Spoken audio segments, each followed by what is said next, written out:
Hello, j'espère que vous allez très bien et que votre journée se déroule très bien.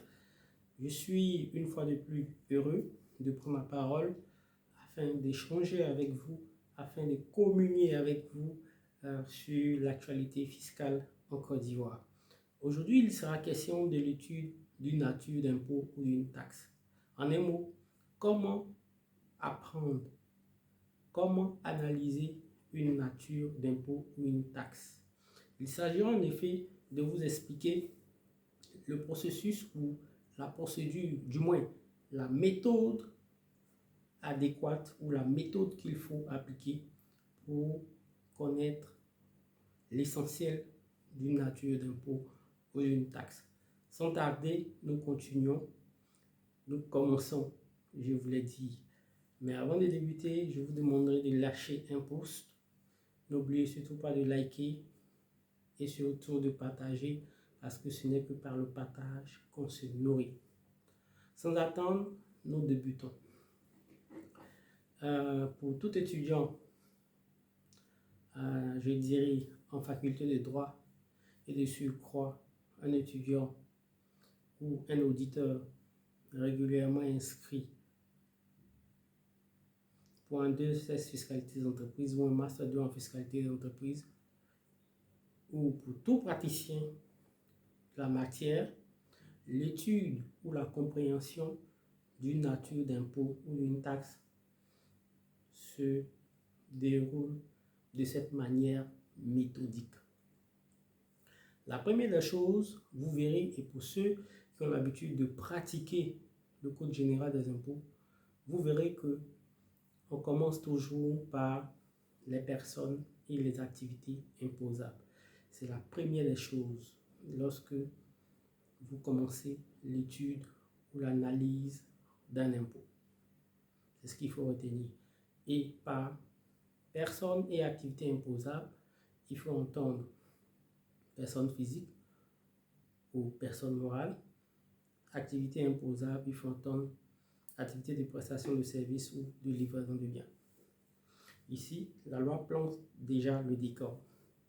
Ensuite, on poursuit par les activités et les personnes non imposables.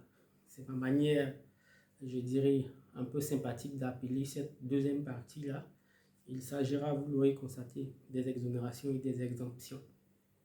Ici, la loi vous dit de façon expresse quelles sont les personnes qui ne sont pas concernées par cette nature d'impôt-là, ou quelles sont celles qui sont concernées, mais pour des raisons culturelles, sociales ou économiques, la loi décide de les exonérer pendant un certain temps. Le troisième point, le plus souvent, c'est celui relatif aux différents taux d'imposition.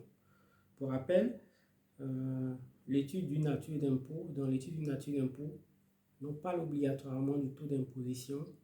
Et ce taux d'imposition-là, c'est ce taux qui est applicable sur l'assiette ou la base imposable qui est déterminée bien avant. Et ce taux, bien souvent, nous avons le taux de droit commun et ensuite, nous avons les taux spécifiques.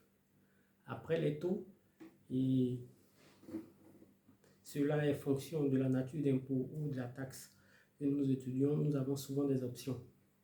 Et ces options-là consistent en pour principal rôle de permettre aux contribuables de demander la possibilité d'être imposé à un régime ou à un impôt ou à une activité, je dirais, qui ne rentre pas en principe dans le cadre de cette nature d'impôt de façon spécifique. Donc, comme je l'ai dit, c'est une particularité qui apparaît très souvent dans l'étude d'une nature d'impôt. Et enfin, nous terminerons par les obligations fiscales qui sont déclaratives et contributives. Ici, principalement, ce sont les dates d'échéance de dépôt des déclarations et de paiement des impôts liés aux revenus qu'on retire, qui sont, pour ne pas me répéter, imposables à cette nature d'impôt que nous étudions. Donc, vous avez compris maintenant quelle est la procédure à suivre pour comprendre une nature d'impôt. Et cette vidéo est une vidéo en prélude à celles qui vont venir. Et celles qui vont venir parleront des différentes natures d'impôts et taxes que nous avons l'habitude de rencontrer dans la législation fiscale ivoirienne. Et l'étude de ces natures d'impôts se fera de cette manière-là, afin de vous donner l'essentiel de ce qu'il faut retenir quand vous étudiez ou quand vous entamez l'étude d'une nature d'impôt ou d'une taxe. Partagez massivement cette vidéo. N'oubliez surtout pas que c'est par le partage qu'on se nourrit. Ça a été un réel plaisir d'échanger avec vous et ciao ciao, à la prochaine vidéo.